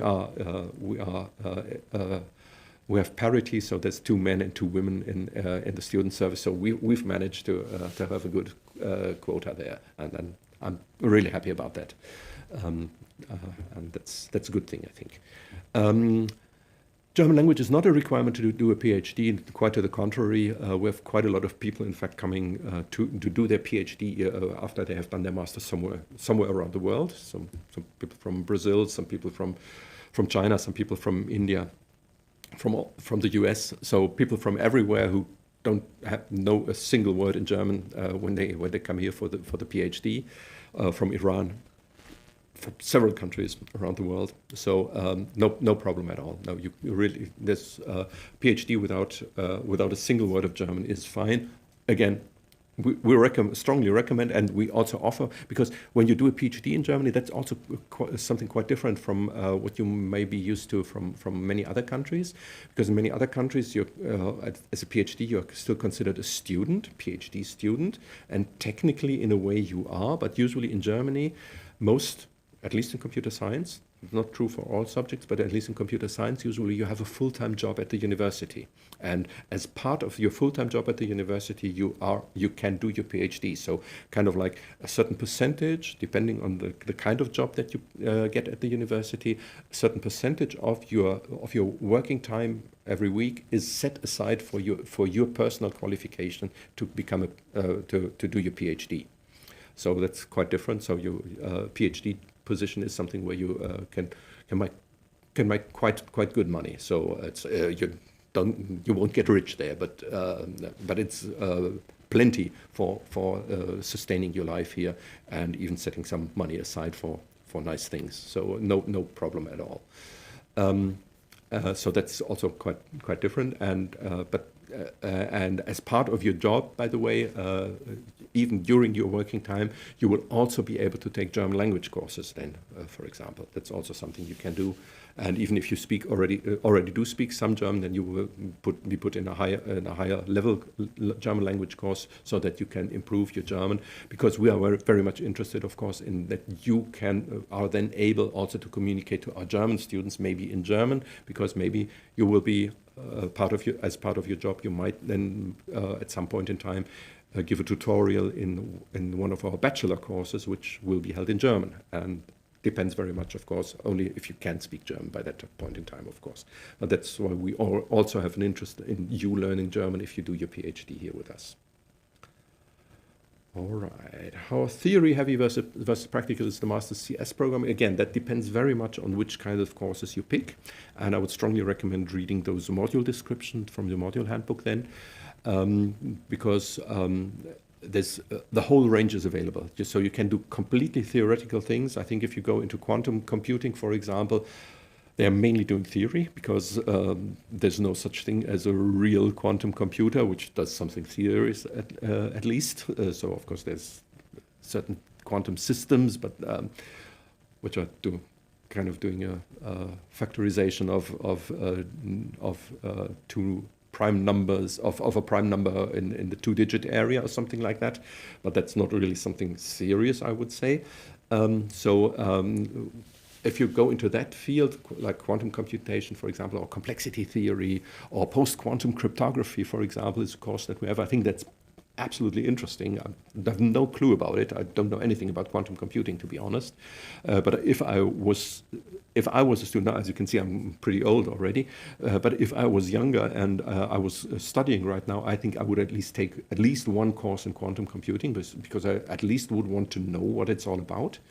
And personally, because I'm a mathematician by training originally, I think cryptography is also a very interesting area. And of course, if you go into cryptography, there's quite a lot of theory involved there. And especially because that's one of the courses we in fact do have which is, by the way, part of both focus areas. Many of our courses are in more than one focus area. So it's part of classical and quantum algorithm design because it's algorithm design, cryptographic algorithms, of course, but it's also in security because it's strongly security related, obviously. So post-quantum cryptography is one course that we have in our master program. And personally, I would say that would be something I would be pretty interested in, but I'm too old to do things like that, so I won't understand quantum computing anymore, so I don't go into that. But that's something I personally would find very interesting. So that obviously is very theoretical. And on the other hand, for example, if you work in our high-performance computing, for example, we have a supercomputer here. It's not one of the 10 fastest in Europe, but it's I don't know exactly where it stands, but a brand new one, and it's pretty fast, I would say. I don't know the exact ranking. You might want to look it up on the usual websites and find some information on that. I don't know it exactly. And also we have stuff in embedded systems, for example, which are very, very, very practical, where you really have hands-on experience, but also even from the theoretic or more theoretical geared computer science groups. We just have I talked about the project groups, for example. We have a project group, for example, which is currently developing, so where students are developing what it has had. They have already, in an earlier project group, has developed a virtual chemistry lab, so which is meant for chemistry students to learn about how to work in the lab. And they are now adding, the new project group is now adding an AI tutor into that. So it's a 3D environment. So you've got these Apple thingies, these Apple, not glasses, but these whatever they are called, these Apple VR thingies, and also other ones, I think. And then they develop an AI tutor who then stands beside the student who's the chemistry student who's doing their lab experiments, and then the virtual AI tutor will then explain to the student when he's doing something wrong or something like that. So that's obviously very practical, and it's also in practical application, and that is being offered here by one of our theory groups because they're closely related to computer graphics, and the computer graphics people here are in our theory area, are located in our theory area. So it really depends very much. As I said, you can decide what you want your master to look like, and that's where you come into play, and you decide whether you want to have lots of practical aspects or you want rather be theory heavy. It's your choice, ultimately. Internships, no, sorry. So no, we don't do anything there. Not the university itself, I should say. But there is an institution which is called the SICP. You might want to Google that. Use any search engine. Shouldn't mention any products here. Use the search engine of your choice to look for SICP, the Software Innovation Campus Paderborn. And that's an institution which is within the university, but it is an institution that works, it's kind of a scientific transfer institution or something like that. So what we're doing there is we work, or they are, I should say, working closely together with lots of companies, and those companies are in fact even located. I'm here, and there's just 3 buildings behind me in that direction.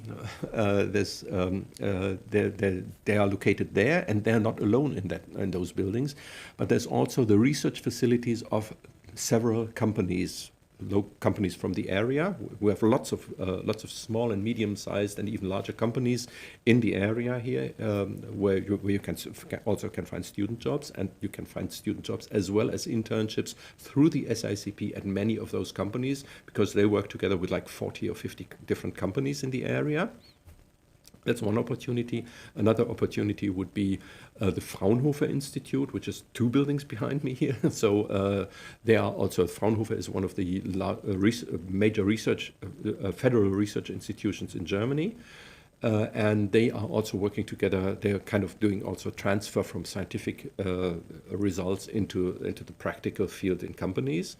So there's also lots of possibilities there. And those would be the 2 addresses I would contact if I wanted to have an internship somewhere, or a student's job, by the way. So both those institutions are very good for those kinds of things. Opportunity to work as a research assistant in the CS department. Research assistant is really something which you can only become after you have completed your master. So before that, you can also get a student's job as a master student, but those are it's a different name. So a research assistant in our terminology is someone who has already completed their master and then works here at the university, and usually gets a full salary, sometimes less, but usually it's a full salary. Only if people decide that they only want to have a half-time job, for example. But usually in computer science, at least you get a full-time job. In other departments, that's different. If you are still a master's student, then this, I don't know what the English name for it is. It's in German, it's called wissenschaftliche Hilfskraft, research. Not assistant, something below an assistant, student research assistant, you could call it, and those kinds of jobs are available. Yes, many of our students have those kinds of jobs, and they are usually, in contrast to the research assistant positions which you get after a master. As I said, that's usually full-time jobs, where some time is set aside for you to do your PhD. Whereas the student research assistant jobs, they are limited to up to 20 hours per week, because if you get beyond that, then you kind of lose your student status. Not within the university, you can still study, but then you have to get full health insurance, for example, full social security insurance, and all those kinds of things. And that's why there's a cap on that, so you can do a maximum of 20 hours per week, at least during the semester. There's certain exceptions during the semester breaks and things like that, but let's not go into those details. So in general, the general rule is up to 20 hours per week you can work as as a student research assistant or as a student teaching assistant, by the way. That's also possible. Or in some situations, like for example, I mentioned that we have someone who is doing the mentoring program, a student from India, and she's in a fourth semester right now, I think. She is neither she's also a student assistant, but she's neither a student research nor a student teaching assistant, but a student assistant for our mentoring program. But we only have one of those positions available, and it's currently taken by someone who you will meet once you start studying here with us. So that's not plenty of jobs, obviously, but we only need this one mentor for our mentoring program. And that's basically exactly this, a mentor program or buddy program. This is exactly what we're doing there. And you'll learn about those things once you are here at Paderborn University, because during the welcome days, our mentor will also be there, and then everything else we'll be talking about. Then you'll meet her, and then you get into contact, and then she'll tell you exactly how to contact her, how to. There will be regular meetings that you can take part in. You're not required to take part, but I always recommend taking part. We also have irregular meetings, so like two times per semester. We meet up with students, or at least one time if you're in the higher semester. And then there's also a possibility to get into contact with her through one of our university systems. Also, they usually have a WhatsApp group where people can communicate with each other and things like that. So there's lots of possibilities. But we'll talk about that once you are here, and then you'll get to know her, and then she'll tell you everything about this program. Right. The Games Lab, yes, there is a Games Lab in Paderborn, that's correct. This is something which is not run, in fact, by the Computer Science Department, but by the Media Science Department. To be honest, I'm not quite sure how good your chances are if you're not speaking German there. I'm not quite sure, because many of those students are not from computer science, obviously, and most of those students will be German students, either from other master programs or from bachelor programs. But of course, you might try to get in there. It's possible, and if you do, then you can have that recognized as part of your general studies within our master program, so that would be possible. And apart from that, it's just, if you don't do it within the general studies, then apart from that, it would just be your spare time activity, which you can, of course, do. And you would have to contact them and see if that's feasible for you, and if that's possible, and things like that. As I said, I'm not quite sure if you need to speak German to take part in that. I hope not, but I can't tell you. You really would have to contact the Games Lab in that case. TK is in partnership with Paderborn University. Could you elaborate some benefits of individuals having a TK membership? Yes, my glass here is from the TK, which is, for those people not in the know, this is one of the health insurance companies in Germany. And this is one of the ways they cooperate with Paderborn University. One of the they give us glasses so that we don't forget to drink. Cheers.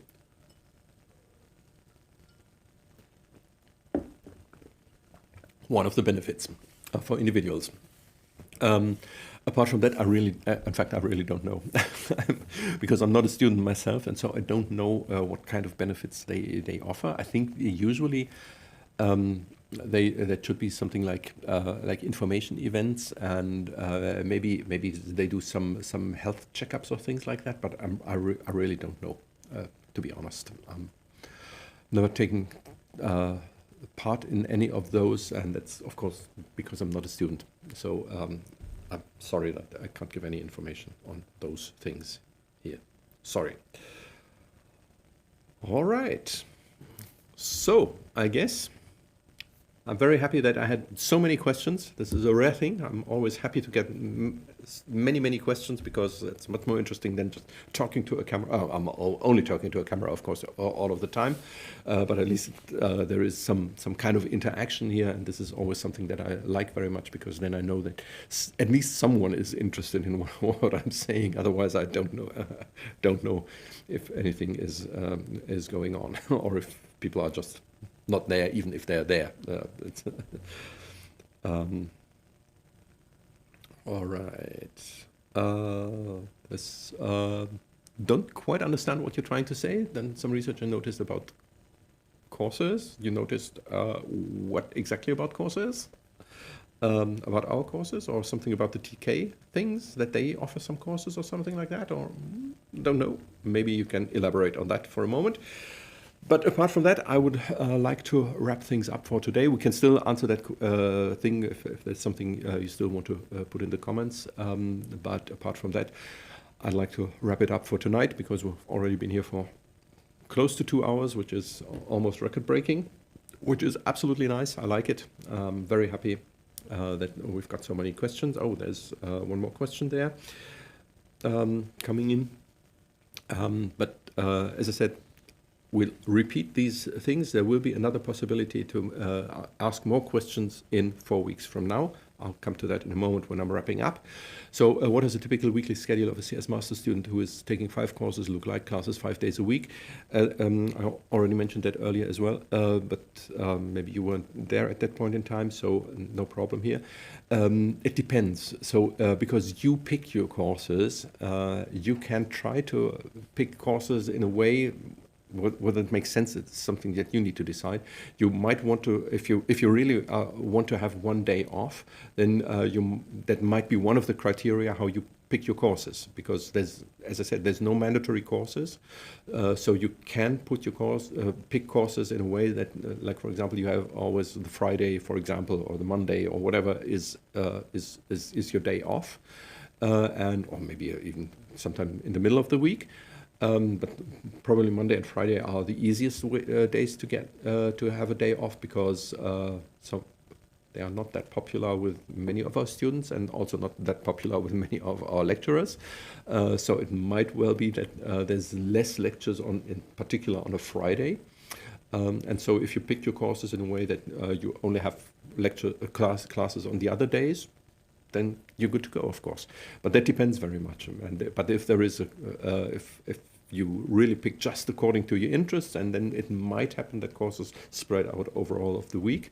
But as I said, that's really up to you to decide which courses you want to take. And one of the criteria on how to pick a course might be, instead of picking the most interesting courses, that instead you rather pick the courses that fit your schedule best. That's also perfectly legitimate point to do it. Do courses differ from winter and summer semester? Yes, they do. Yes, they do. It's completely, usually most, not all, most of our courses are offered on a yearly basis. None are offered on a semesterly basis. So, but there are some courses which are only offered on a bi-yearly basis, which makes things a little difficult, but we'll talk about that once you are here. And we're trying to get more information to you as early as possible, so that you can plan ahead, which is something we currently don't have on our website, but this is something we're working on, so that you can really make good plans to find out, that you already know in advance this course will be offered in the upcoming semester, for example, and then only maybe not in 1 year from now, which would be the normal case for most courses, as I said, but only in 2 years from now.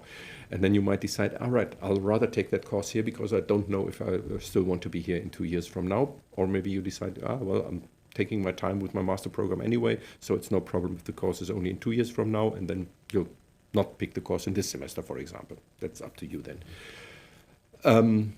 But if the course is really interesting to you and it runs, I would recommend taking the course in that semester, unless, of course, you have so many courses already you all find so interesting that you all want to take all of them. Then you should not take many more than 5. You can take more than 5 courses, but it really gets hard to pass more than that many courses in 1 semester. Yeah, basically, as I said, most courses are being offered on a yearly basis, so there's a completely different program in the winter and the summer semester. So that's something you can definitely put into your calculations.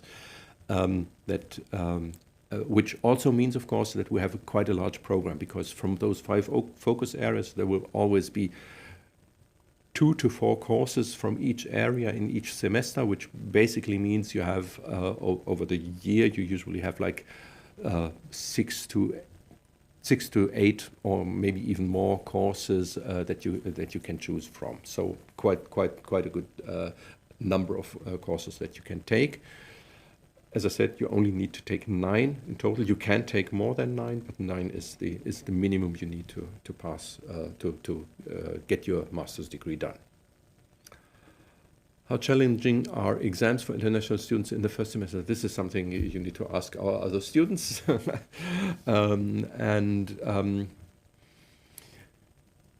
I think for many students, again, it depends very much on the courses you pick and on the knowledge you bring, of course, obviously. What many students find challenging, I think, is, especially in the first semester, first of all, we have quite a few students who, although we always recommend being here early, can't make it in time for the start of the semester. And as I said, the later you come, the harder it will be to pass the exam. That's one of the problems many students have in the first semester. Then, of course, the teaching and learning style is probably different from what you are used to in your home country, which is the second thing that makes exams difficult in the first semester for many students. Also, being in a foreign country and needing to adapt to a different university system, to living in a different country, and all those things, that is something which makes things more difficult. So, in fact, something we observe quite often is that in the first semester, although we recommend picking 5 courses at the start, most students are happy to if they pass 3 courses in their first semester. There are students who manage 4 or even 5 courses in the first semester, but many people only manage 2 to 3 courses in their first semester, and that's not a problem at all, I would say. Because, as I said, there is not the pressure to really complete your master program in 2 years. But if you are really keen on or need for some reason to complete your master program in 2 years, then of course that might be a problem, because then you have to do more in the upcoming semesters, and then that might already be too hard. So then of course you should try to do more than just 2 or 3 modules. But if you can pass 2 or 3, I think that would be you're still pretty good, on par with many of the other international students. 3, I would say is pretty good already. If you can manage more, it's absolutely fine, definitely. And if you can only pass 2, I would say it's not really much of a problem. But then you probably not manage to do the complete master program in 2 years. That's pretty certain in that case. What is important, by the way, is that if you decide not to, if you start a course and decide to not take the exam, then there is a point in time, and you should take care of that. But we'll talk about those things and in the welcome days, and also the mentor will give you information on that again. That you need to deregister in time from the exams, because if you deregister, then it's just like you never have taken the course at all, so nothing bad has happened. Whereas if you are registered for an exam and just don't go there or fail it, then in both cases, obviously, it's a failure. And you have not completely lost that course, but you only have 3 attempts for each course to pass it. And after that course is kind of burnt. And you can only burn a certain number of courses, which is quite high. So we only have had 1 student so far who has run into problems because of that. 1 from I don't know how many hundreds. So that should usually not be a problem. All right, last question. Great, thank you. But absolutely fine. Everything's fine. So really loved all of those questions. Provide a recording of the session. Yes, of course. This will remain online at least until the next live stream is going online. So no, in fact, it will remain online. It will only be removed from the visible list. So if you store the link to this video, you will still be able to retrieve it. So it will be available after the fact here, and it will remain online here on YouTube. So you can still check it out and watch it in parts or in total or whatever you like, if you really want to spend another 2 hours. but it will only be remain on the visible list until the next master live streams, which will be in 4 weeks from now, will be broadcast, and then it will be removed from the visible playlist, but it will remain online. So if you if you just save the link as a bookmark for yourself, then you will still be able to retrieve this video after even after those 4 weeks. But apart from that, this will be no longer visible for everybody else, because I don't want to clutter all these the channel with all of these videos, because I'm doing those quite often. I think, I don't know how many I have done so far, like 200 or so, and nobody wants to visit all of those old things that all the things I've talked about for years ago. All right, so very happy. Bitte sehr, sehr gerne. Or as people here in certain parts of Germany, particularly in the northern parts of Germany, I'm kind of a little bit inclined towards the northern parts of Germany, although I'm not from there, but still I like it. They would say "da nicht für." Don't mention it, I think would be the English version for it. So "da nicht für." All right. All right, that should be it for tonight. So 2 hours gone. Yeah, I think that's quite good, I would say. Lots of people tuned in, and I'm very happy about that. And maybe some more people will watch it after the fact, at least in parts, although there will be no chapter marks, so it will be difficult to navigate around in this video. Yeah, as I said, 4 weeks from now, so on the 12th of February, there will be another live stream. So if you've got more questions, or new questions, or your first questions at all, you're absolutely welcome to post your questions then, and visit us 4 weeks from now, 12th of February. Again, it will be 6 p.m. Central European summer. Sorry, no summertime. We're in winter right now. I forgot. Central European time. So 6 p.m. Central European time. So set your alarm clocks accordingly. When this live stream ends, I will announce the next live stream, which will be the Bachelor live stream, which will be on the first Thursday in February. So that should be the 5th of February, something like that. So don't worry. The other one will be announced once the 5th of February is there. But before that, there will be no announcement on this channel that there will be a new live stream on the Masters program. But I can promise you there will be. And the one for the Bachelor program will be not of interest to you, and it's also in German, so you don't want to tune in there probably, but you can, of course, if you like. But as I said, 12th of February, 6 p.m., we are here again at this place here, and so you might want to bookmark this, or already make a notification for yourself, or hit this notification bell thingy that they have here on YouTube, if that helps. I don't know, always don't know if that does help, so you can tune in then. And there will be, as I said, no live stream in March. So if you are planning to come for the summer semester in April, then that February live stream will be your last opportunity to get any information from us through a live stream at least. You can, of course, send us emails to links below this video. But from a live stream, that will be your last chance before April starts. And if you're only planning to come in the winter semester, then there will be plenty more chances, of course, because in April we will start again with new live streams, again, usually on the 3rd Thursday each month at 6 p.m.